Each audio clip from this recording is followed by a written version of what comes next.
सामने आते हैं या परमेश्वर के दास के सामने आते हैं, तो वो सब क्या करते हैं? नमस्कार कैसे करते हैं? याद आया कुछ? नमस्कार कैसे करते हैं? वो ऐसे पूरा अपने शरीर को ऐसे पूरा का पूरा ऐसे लेट जाते हैं और ऐसे हाथ करते हैं और पूरा का पूरा लेट जाते हैं। यानी कि अपने आप को पूरी उसके आगे समर्पण कर देना, पूरी तरह दंडवत कर देना, उसको कहते हैं कि एक सच्चा आराधक। सच्चा आराधक अगर हमने अपने आप में बनना है या अपनी ज़िंदगी में झाँक कर के देखना है कि क्या मैं सच्चा आराधक बन सकता हूँ? बिल्कुल बन सकते हैं। क्या पौलुस ने अपने आप को नहीं चढ़ाया? अब पौलुस एक जगह ऐसा कहता है कि मैं चढ़ा चुका हूँ, मैं चढ़ा चुका हूँ अपने आप को।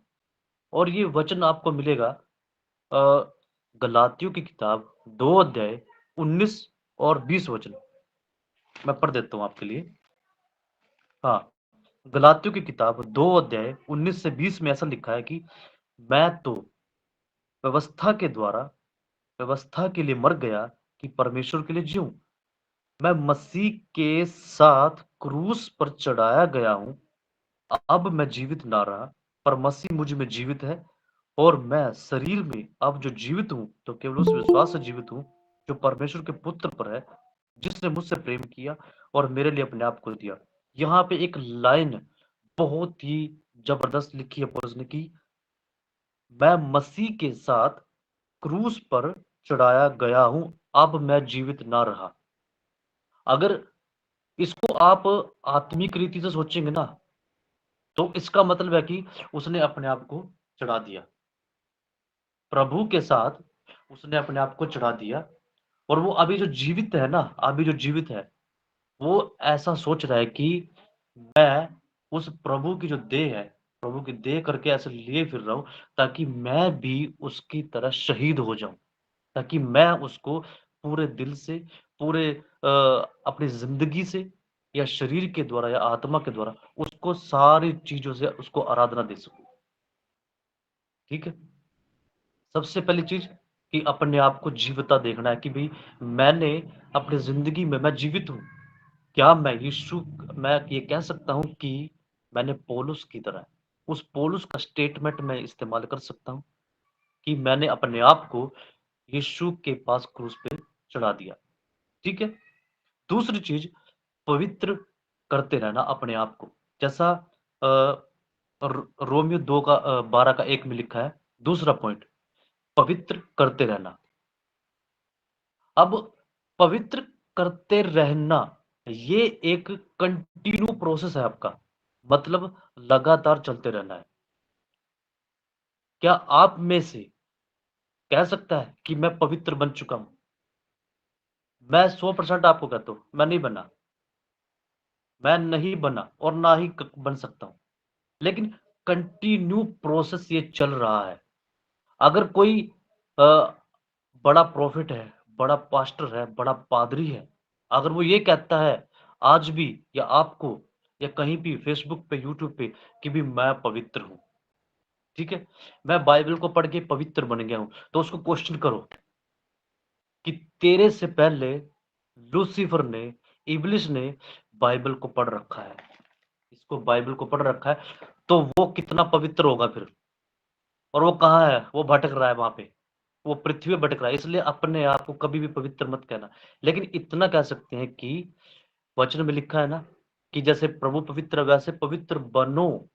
बनो का मतलब है हमने कंटिन्यू प्रोसेस में रहना है। और ये कैसे होगा?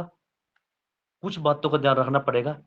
और वो बातें ये हैं कि जैसे कि अ, दुनिया की जो चकाचौंध वाली चीजें हैं उनसे दूर रहो, वाद विवाद से दूर रहो, झूठ से, चोरी से, इन सब चीजों से दूर रहो, तो आपके अंदर पवित्रता नजर आएगी लोगों को। वो धीरे धीरे आपका जो प्रोसेस है वो कंटिन्यू होता रहेगा। समझ आ रहा है? आवाज आ रही है ना? ओके। अगर बहुत सारे लोग ये सोचते हैं कि अ, मैं पवित्र कैसे बन सकता हूँ, मैं सिद्ध कैसे बन सकता हूँ, ठीक है, आज भी अगर प्रभु के अलावा भी बहुत सी दुनिया है जिनको हम अन्य जाति कहते हैं। बहुत सारे बाबा लोग हैं, बहुत सारे बड़े-बड़े जो क्या कहते हैं कि महामंदिरों में रहते हैं, वो भी कहते हैं कि मैं पवित्र हूँ। वो अलग-अलग अपने बालों को बढ़ा कर के और अलग-अलग चोला पहन कर के वो कहते हैं कि भई मैं पवित्र बन चुका हूँ, हैं? लेकिन बाइबल में बाइबल में क्या कहते हैं कि प्रभु यीशु मसीह ने अपने आप को क्रूस पे चढ़ा दिया। अब हमने भी अपने आप को वैसे देखना है जैसे पौलुस कहता है। हम इतनी कोशिश कर रहे हैं, लेकिन वो तो सिर्फ़ दिखावा कर रहे हैं। तो आप इन चीज़ों से समझ सकते हो कि वो एक चकाचौंध को दिखाना चाहते हैं, अपने आप को बड़ा दिखाना चाहते हैं सिर्फ़ और सिर्फ़ और कुछ नहीं। लेकिन हमने क्या करना है, अपने आप को छोटा दिखाना है। अभी जितने भी लोग जुड़े हैं, ठीक है? मैं एक बात कहता हूँ आप लोगों को, चाहे आप कितनी भी तेज़ वर्शिप करने वाले हों, कितनी भी तेज़ काम करने वाले हों या कितनी भी जल्दी जुड़ने वाले हों, ये चीज़ आप परमेश्वर नहीं देखेगा। ये चीज़ परमेश्वर नहीं देखता। वो चीज़ क्या देखेगा कि परवीन भाई, सतीश भाई या परमेश्वर की दासी समिता जी या रोहित भाई या और भी कोई जो भाई जुड़ा है, इनको देखेगा कि इनमें से इस चीज़ को इस चीज़ को फ़ॉलो कौन कर रहा है। मैंने पौलुस के द्वारा लिखवा दिया कि पौलुस ने कहा कि मैं प्रभु के क्रूस पर चढ़ गया, अब मैं जीवित ना रहा। अगर जीवित हूँ, तो प्रभु में जीवित हूँ। उस चीज़ को प्रैक्टिकल कौन कर रहा है? क्या मैं कर रहा हूँ? या फिर मैं सुबह उठता हूँ, 2-4 मिनट की प्रार्थना करता हूँ और उसके बाद खाना खा कर के सीधा अपने काम पे निकलता हूँ और रात को फिर आकर के 1-2 मिनट प्रार्थना करता हूँ और बहुत सारा टाइम मोबाइल को देते हुए उस सारे दिन में मैं प्रभु को कितना टाइम देता हूँ और प्रभु क्या सोचेगा हमारे बारे में कि मैंने इतना सारा खजाना दे रखा है ये इतना सारा खजाना दे रखा है। पौलुस लिख-लिख के थक गया है। क्या मैं उसकी सच्चा आराधना कितनी देर करता हूँ? या मैं उसका आराधक कैसे बन सकता हूँ? क्या मैं अपने आप को चढ़ाने के लिए तैयार हूँ? लेकिन मैं एक बहुत बड़ी बात कहूँ आप लोगों को, ठीक है? थोड़ा ध्यान से सुनना। आपके आस-पास भी बहुत सारे ऐसे लोग होंगे। ये एक समझने वाली बात है। अगर हमारी ज़िंदगी में कुछ ऐसी कमियाँ हैं, तो सुधरने वाली बात है। अपने आप को सुधारने वाली भी बात है। ये मैं खुद पे भी लागू करता हूँ कि अगर ऐसा नहीं कर रहे हैं हम, तो हम गलतफ़हमी में जी रहे हैं। बहुत बड़ी गलतफ़हमी में जी रहे हैं कि प्रभु पे विश्वास कर लिया, हमारा उद्धार हो गया, हमने वचन पढ़ लिया, बस खत्म। क्योंकि इससे पहले भी जो बहुत सारे बड़े-बड़े ग्रुप हैं और बहुत से बड़े-बड़े प्रॉफ़िट हैं और बहुत से बड़े-बड़े पास्टर हैं, अपोस्टल हैं, पता नहीं क्या-क्या हैं। वो शुरू-शुरू में क्या करते हैं, बड़े उछल-उछल के कहते हैं, मैं करूँगा, मैं प्रभु के लिए चढ़ जाऊँगा, मैं अपना गला तक कटवा लूँगा, मैं ये कर लूँगा, मैं वो कर लूँगा, मैं वो कर लूँगा। लेकिन नहीं, वो सिर्फ़ चर्च में ही कूदते हैं चूहे की तरह और जब उनसे कहा जाए कि देखो वहाँ पे उन मसीह लोगों को बचाना है, देखो वहाँ पे वो कोई व्यक्ति मर रहा है, देखो वहाँ पे वो नंगा बैठा है, उसको कपड़े देने हैं, वो देखो वहाँ पे भूखा बैठा है, उसको चलो भोजन दे के आते हैं। तब वो बहाने बनाने लगते हैं। अरे यार मेरे पास तो टाइम नहीं है, मैं काम पे जा रहा हूँ यार, मैं जा रहा हूँ, मेरे पास टाइम नहीं है, मुझे नींद आ रही है, मेरे घर वाले मुझे फ़ोन करके बुला रहे हैं, तू जल्दी आ। ऐसे बहाने आज मैं रियलिटी में कहता हूँ क्योंकि मैंने ये रियलिटी देखी है। तो फिर हम इन वचनों को पढ़ कर के अपने आप को कब तक ऐसे अधर में लटका के रखेंगे? अब मैं ऐसी बातें आप लोगों को या ऐसे उदाहरण देने वाला हूँ, जिनको बारे में आप लोगों ने पढ़ रखा है। लेकिन मैं उनका उदाहरण इसलिए दूँगा ताकि उनसे आप सीख सको कि एक सच्चा आराधक कौन है और क्या मैं उसके जैसा बन सकता हूँ? बिल्कुल बन सकते हैं आप वो। लेकिन परमेश्वर को टाइम देना पड़ेगा। वो प्रैक्टिकल काम करना पड़ेगा। चलिए तीसरी बात आती है कि भावता बलिदान करके चढ़ाना। सबसे पहली बात थी कि अपने शरीरों को जीवित चढ़ाना, जो गलाती 2 का 19 से 20 में लिखा है। दूसरा पवित्र करते रहना और तीसरा भावता बलिदान करके चढ़ाना। ठीक है? अब सबसे पहली चीज़, इस तीसरे पॉइंट में मैं 4 चीज़ें बताऊँगा आपको, सिर्फ़ 4 चीज़ें, उसके बाद ये टॉपिक खत्म हो जाएगा। सबसे पहला, अब्राहम ने चढ़ा दिया अपने बेटे को। अब थोड़ा-सा मैं पीछे जाना चाहता हूँ कि अब्राहम को कितने साल बाद या कितने साल तक वेट करके प्रभु से रो-रो के, गिड़गिड़ा के उसको एक पुत्र मिला। और प्रभु कहता है, अब तुझे ये मिला ना, तो इसको क्या कर, इसको चढ़ा दे, इसको भेंट के रूप में चढ़ा दे। उसने बिना संकोच किए क्या किया, उसने जा करके ऊंचे पहाड़ पे गया और उसने, वो सोच रहा था कि शायद परमेश्वर ने दिया है तो मुझे इसको देना पड़ेगा, शायद परमेश्वर मांग रहा है इसको। उसने क्या कर दिया, उसने चढ़ा दिया। फिर आवाज आई कि मैं तेरी सेवा से, तेरी आत्मिक सेवा से, तेरी इस आराधना से मैं खुश हूं। क्या मैं अपने जीवन में ये कर सकता हूँ? अरे मैं अपने जीवन में एक छोटी सी चीज नहीं दे सकता, बेटा तो बहुत दूर की बात है। मैं किसी की मदद करने के लिए अपना हाथ नहीं बढ़ा सकता, बेटा तो बहुत दूर की बात है। मैं किसी भूखे को एक पैकेट लेकर के किसी का ब्रेड का या चाय का नहीं दे सकता, बेटा तो बहुत दूर की बात है। क्या आज आपके आस-पास में, या मैंने अपने खुद को सोचना है, अगर मैंने नहीं किया तो जल्द स्टार्ट करना है हमने। क्योंकि ऐसे, क्योंकि मत्ती शायद 24 या 25 अध्याय में ऐसा कहता है कि जब मैं नंगा था, क्या तूने मेरी सुधि ली?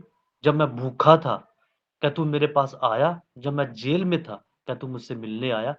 मतलब वो आत्मिक रीति से आप लोगों ने देखना है कि जेल में कौन था, भूखा कौन बैठा था, नंगा कौन बैठा था।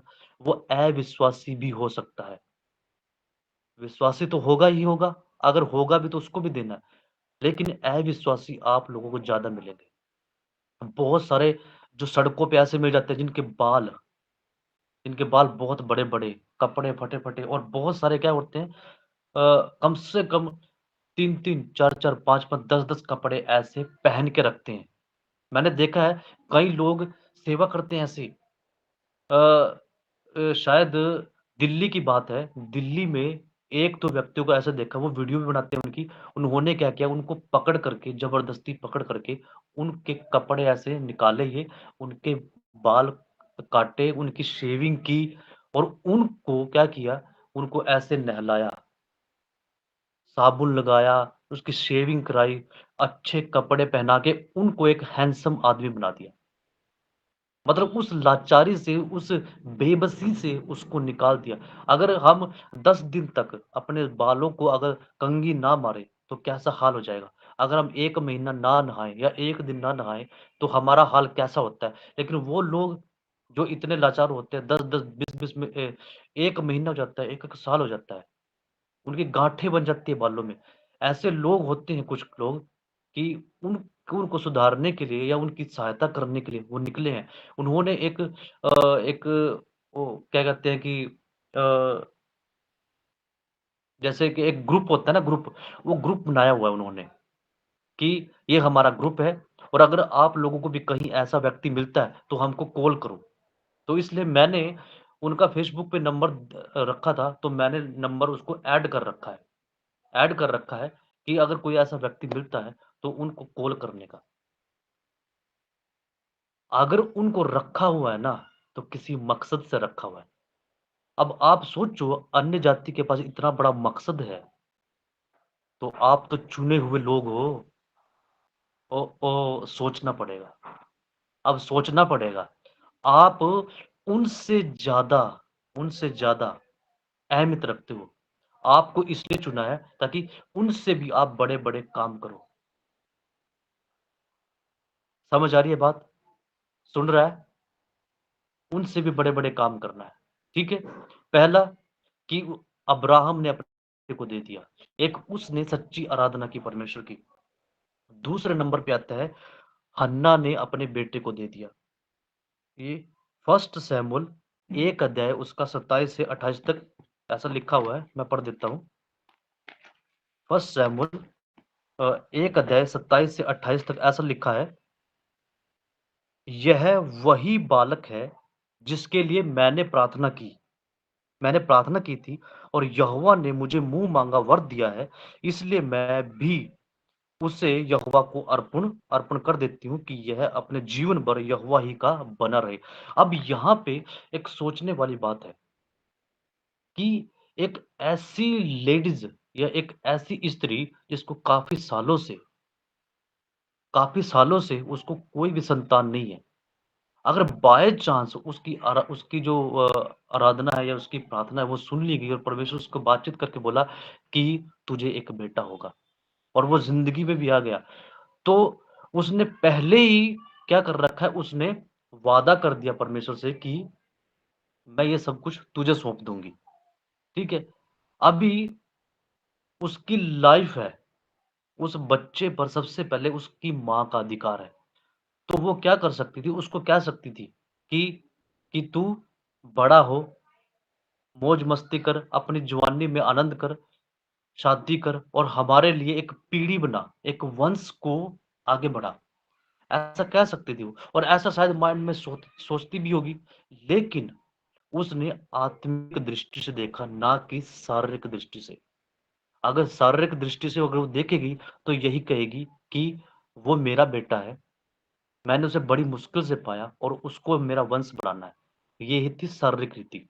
अगर आत्मिक रीति से उसने देखा है तो उसने क्या कहा कि मैं इसको तेरे लिए अर्पण कर दूंगी। उसने बड़ी रो रो के, बड़ी मिन्नतों से उसको पाया, किसको, शैमुल को। लेकिन उसने क्या किया, उसने परमेश्वर को चढ़ा दिया। मैं सोचता हूं या मैं समझता हूं कि स्त्रियों में हन्ना से ज्यादा वर्शिप करने वाला या वाली स्त्री बाइबल में नहीं मिलेगी शायद, क्योंकि उसने अपने बेटे को ही उसने दे दिया। उससे मिलने जाती होगी, उसका हाल चाल पता लेती होगी, लेकिन वो सारी उम्र क्या की, उसने परमेश्वर को उसने अर्पण कर दिया। अब हमारी जिंदगी में कुछ छोटी छोटी चीजें हैं, क्या मैं देता हूं परमेश्वर को, हमने सोचना है। तीसरे नंबर पे आता है अ, तीसरे नंबर पे आती है रूत। अगर एक अध्याय उसका 15 से 17 में पढ़ेंगे तो वहां पे दो दो जन है, दो। आप जानते हैं रूत के बारे में कि क्या क्या हुआ, किसी दूसरी जगह गए, वहां से उसका सब कुछ खत्म हो गया और दो जन बचे, रूत और उसकी सास। ठीक है, अब जो रूत है ना, अब रूत का एक ऐसा स्टेटमेंट है या ऐसी बात है, उसने जो अपनी सास को कही ना, वो एक मिनट, मैं पढ़ देता हूँ उस चीज को, एक मिनट दीजिए। कहाँ गया, रूत, हाँ मिल गया। ये है रूत 1 अध्याय और 15 से 17 में ऐसा लिखा है, 16 को सुनिए। रूत बोली, तू मुझसे यह विनती ना कर कि मुझे त्याग या छोड़कर लौट जा, क्योंकि जिधर तू जाए उधर मैं भी जाऊंगी, जहां तू टिके वहां मैं भी टिकूंगी, तेरे लोग मेरे लोग होंगे और तेरा परमेश्वर मेरा परमेश्वर होगा। 17, जहां तू मरेगी वहां मैं भी मरूंगी और वहीं मुझे मिट्टी दी जाएगी। अब आप क्या समझते हैं, पौलुस का जो स्टेटमेंट था और इसका स्टेटमेंट, क्या कुछ मैच नहीं हो रहा? मुझे लग रहा है कुछ मैच हो रहा है, क्योंकि ये जो लेडीज है, एक लेडीज को बोल रही है कि जहां तू जाएगी वहां मैं जाऊंगी, जहां तू मरेगी वहां मैं मरूंगी। अब आप ये सोचिए कि रूत की जगह आप है और उसकी सास की जगह हमारा परमेश्वर है, तो क्या मैं परमेश्वर से कह सकता हूं कि प्रभु, जहां जहां तू मुझको लेके जाएगा वहां मैं जाऊंगा, जहां तू मुझे मारने के लिए भेजेगा मैं वहीं ही जाऊंगा। अब उन लिस्ट में आप अपने आप को रखना चाहते हो या कैसे रखना चाहते हो, कैसे तैयार करते हो, वो आपके ऊपर डिपेंड है। ठीक है, लेकिन इस चीज से बहुत बड़ा मैसेज हमको सीखने के लिए मिलता है। ठीक है, अभी चौथी बात, ये लास्ट है, इसको लास्ट करके मैं खत्म करूंगा। चौथी बात, सबसे पहला जो था हमारा पॉइंट, अपने शरीरों को जीवित चढ़ाना। दूसरा था पवित्र करते रहना। तीसरा था भावता बलिदान करके चढ़ाना। और इस भावता बलिदान में मैंने 3 पॉइंट आपको बता दिए। पहला था अब्राहम ने चढ़ा दिया, दूसरा हन्ना ने अपने बेटे को चढ़ाया, तीसरा रूत और उसकी सास का उदाहरण है, और चौथा है परमेश्वर ने अपने बेटे प्रभु यीशु मसीह को चढ़ा दिया। अभी बहुत सारी चीजें आपके माइंड में चल रही होंगी कि ये सारी चीजें तो हमने पढ़ रखी हैं, लेकिन इस सारे जो मैंने अभी बातें बताई, इसका निचोड़ क्या है? इसका निचोड़ क्या है? इसका निचोड़ ये है कि इतने लोग हैं बाइबल में, उन लोगों ने परमेश्वर को अपने आप को चढ़ा दिया। क्या हम उसको सच्चा आराधक नहीं कह सकते? क्या वो सच्चा आराधक है जो बड़े बड़े माइक, बड़े बड़े डीजे लेकर के वो कहता है कि मैं हूं, जो 20-20 हजार लेता है, जो 25-25 हजार लेता है? मैं नहीं कहता कि वो सच्चे आराधक है। नहीं, सच्चा आराधक वो है जो प्रैक्टिकल करके ये दिखाता है कि ये जो शरीर है, मैं प्रभु को चढ़ा देता हूँ, मेरी जो आत्मा है मेरे परमेश्वर को ग्रहण योग्य होने चाहिए। और यूहन्ना 4:24 में क्या कहता है? यूहन्ना 4:24 में कहता है, परमेश्वर आत्मा है और अवश्य है कि उसकी आराधना करने वाले आत्मा और सच्चाई से आराधना करें। परमेश्वर ढूंढ रहा है। परमेश्वर उनको नहीं ढूंढेगा जो अपने आप को बड़े बड़े माइक लेकर के, बड़े बड़े तंबू टेंट लगा करके, बड़ी बड़ी बिल्डिंगें बना करके, जो 20-20 हजार लेके 25 हजार लेकर के वो अपने आप को बेच रहे हैं, आराधना को बेच रहे हैं। उनको नहीं खोजता, बल्कि आप लोगों को ढूंढ रहा है परमेश्वर। क्या आप उसकी आराधना ऐसे करते हो, या फिर इन लोगों की तरह करते हो जिन्होंने क्या कहा? मिट्टी है तू और मिट्टी में ही मिल जाना है। अगर अब्राहम ने अपने बेटे को दिया है ना, अब्राहम ने उस वचन को पढ़ रखा होगा कि मैं भी मिट्टी हूं और ये भी मिट्टी है, चढ़ा दे भाई, मिट्टी को मिट्टी से चढ़ा दे, क्या होगा? लेकिन परमेश्वर देखता है कि उस मिट्टी में कितनी जान है। अब जो इतने सारे मिट्टी देख रहे हैं, इस मिट्टी में कितनी पावर है, कितनी जान है। चाहे वो परमेश्वर की दासी हो या परमेश्वर के आप लोग दास हो, इस मिट्टी में कितने कितनी जान बाकी है। क्या आप फैसला लेना चाहते हैं आज? आज लीजिए फैसला कि प्रभु, मैं करना चाहता हूं ऐसा, मैं उनकी तरह मजबूत बनना चाहता हूं, और ऐसा दिखावटी आराधक नहीं बनना चाहता जो सिर्फ चर्च में जाकर के तालियां मार करके और सिर्फ गा के चले जाओ। नहीं, ऐसा आराधक नहीं चाहिए।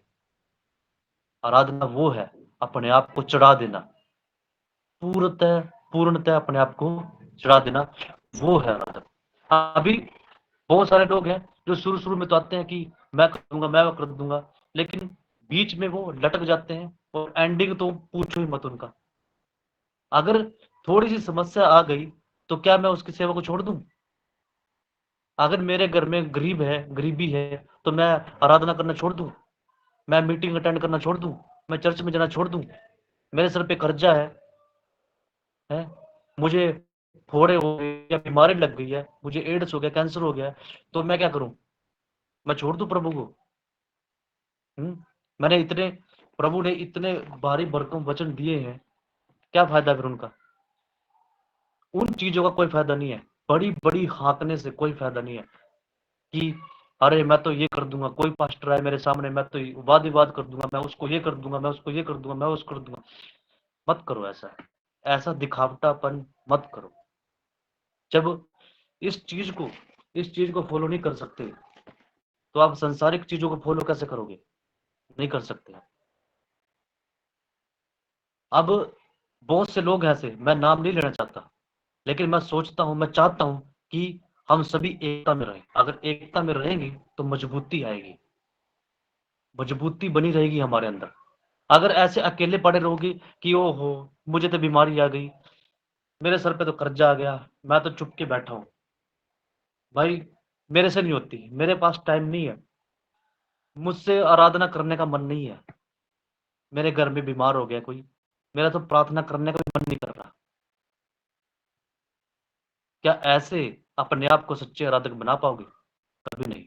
मैं एक बात बताता हूँ आपको कि एकता कैसे मजबूत होती है। सिर्फ एक छोटी सी बात बता के मैं खत्म करूंगा।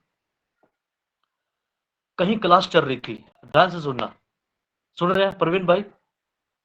आवाज आ रही है? ओके ओके, ठीक है।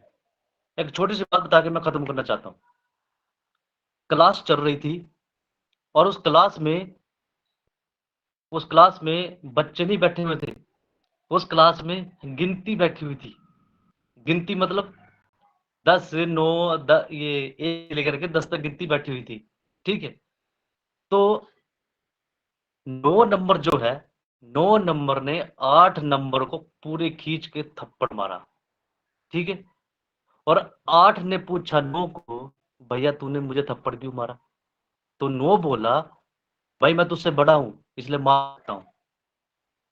तो फिर उसके बाद थप्पड़ों की जो बरसात स्टार्ट हुई क्लास में। 8 ने 7 को मारा, 7 ने 6 को मारा, और 6 ने 5 को, फिर 5 ने 4 को, 4 ने 3 को, 3 ने 2 को, और 2 ने फिर 1 को मारा। अब रह गया 0। अब जीरो जीरो सोच रहा है, अब एक मेरे को भी मारेगा, मेरी बारी आने वाली है। ठीक है, तो एक क्या करता है, एक चुपके से जा जीरो के पास बैठ जाता है। तो जीरो का दिमाग पता कहाँ गया? उसने सोचा कि मैं जीरो था, अभी मेरे बाजू में बैठ गया है, और एक को बोल रहा है कि तू जो मुझे मारने वाला था, लेकिन तूने तो मुझे सबसे बड़ा बना दिया।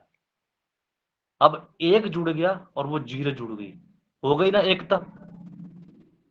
ऐसे ही मैं कहता हूं कि अपने आप को अकेला गुप्त में कम मत रख। कोई भी विपत्ति आए अकेला मत घूम। कोई भी विपत्ति आए आपके ऊपर, अकेले गुमसुम मत बैठ। ये मत क्या कि मेरा प्रार्थना करने का मन नहीं है, मेरा वर्शिप करने का मन नहीं है, मेरा जुड़ने का मन नहीं है, मेरा कहीं जाने का मन नहीं है। तो फिर अगर ऐसे करोगे, अगर ऐसी हरकतें सामने आएंगी, तो फिर परमेश्वर क्या कहेगा? तुमसे नहीं हो पाएगा, तुमसे नहीं हो पाएगा। तुम क्या करो, तुम वापस वहीं जाओ अपने संसार में, वहीं पे ठट्टा वाद विवाद करो, लड़ाई झगड़े करो, वही तुम्हारे लिए है। तो एकता में बड़ी ताकत है। ऐसे एकजुट रहना है, 9 बनना है या फिर 10 बनना है आप लोगों ने। ठीक है, वो आप लोगों के ऊपर है। ठीक है, इस इन बातों के द्वारा आप लोगों को अगर कुछ समझ में आया है, तो आप लोग कह सकते हैं, कुछ प्रतिक्रिया दे सकते हैं। इन सब बातों के द्वारा परमेश्वर आप सभी को बहुत सारी आशीष दे। ठीक है, अभी आप सब अपना चेहरा दिखा सकते हैं कुछ कुछ।